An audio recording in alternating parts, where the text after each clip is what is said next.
তাপপ্রবাহ নিয়ে নতুন সতর্কবার্তা জারি করল আবহাওয়া দপ্তর।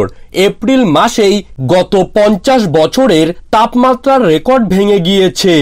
আগামী 30শে এপ্রিল পর্যন্ত দক্ষিণবঙ্গের জেলাগুলিতে তাপপ্রবাহ বজায় থাকবে। এমনকি তাপমাত্রার পারদ 45 ডিগ্রির গণ্ডি পেরিয়ে যেতে পারে।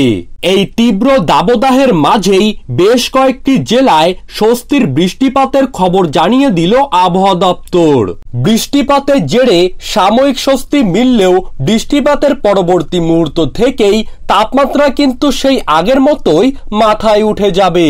তো দর্শক, আমরা আজকে জেনে নেব বাংলার কোন কোন জেলাগুলিতে তাপপ্রবাহ আরো ভয়ানক আকার ধারণ করবে, ঠিক কতদিন পর্যন্ত এই তাপপ্রবাহ জারি থাকবে এবং কোন কোন জেলাগুলিতে আজ এবং আগামীকাল কালবৈশাখীর ঝড় বৃষ্টিপাতের পূর্বাভাস রয়েছে। তো এই সমস্ত বিষয়গুলিকে কেন্দ্র করে যেই গুরুত্বপূর্ণ তথ্যগুলি চলে এসেছে, তো তাই কিন্তু আমি আজকে আপনাদেরকে জানিয়ে দেব এই ভিডিওটির মাধ্যমে।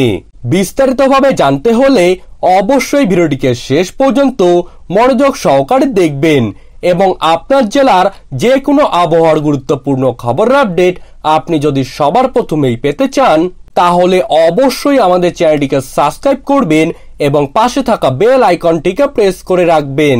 তো চলুন এক নজরে দেখে নেওয়া যাক। দক্ষিণবঙ্গ জুড়ে অসহ্য গরমের মাত্রা দিন দিন বেড়েই চলেছে। সূর্যের আলো ফুটতেই নাজেহাল দশা। গাঙ্গেয় পশ্চিমবঙ্গের জন্য এবার তাপপ্রবাহের রেড অ্যালার্ট জারি করল আইএমডি। দু একদিন সামান্য তাপমাত্রা কমলেও এবার ফের একবার হুড়মুড়িয়ে বাড়বে গরম, যার জেরে দক্ষিণবঙ্গের সমস্ত জেলায় জারি করা হয়েছে তাপপ্রবাহের সতর্কবার্তা। আবহাওয়া দপ্তরের পূর্বাভাস, আগামী 3 দিন দক্ষিণবঙ্গের জেলাগুলিতে 2 থেকে 4 ডিগ্রি সেলসিয়াস পর্যন্ত তাপমাত্রা বৃদ্ধির সম্ভাবনা রয়েছে। বর্তমানে উত্তর পশ্চিম দিক থেকে ধেয়ে আসছে শুষ্ক পশ্চিমা বায়ু, এর জেরে হুড়মুড় করে বাড়ছে তাপমাত্রা। সোমবার পর্যন্ত দক্ষিণবঙ্গের জেলাতে তাপপ্রবাহের সতর্কবার্তা জারি করা হয়েছে। আজ ও আগামীকাল উত্তরবঙ্গের 2 পাহাড়ি জেলা দার্জিলিং এবং কালিম্পংয়ে বৃষ্টিপাত হতে পারে। এছাড়াও উত্তরবঙ্গে কিন্তু আর কোথাও বৃষ্টির তেমন পূর্বাভাস নেই। আলিপুরদুয়ার, জলপাইগুড়ি ও কোচবিহারে গরম ও আর্দ্রতাজনিত পরিস্থিতি বজায় থাকবে।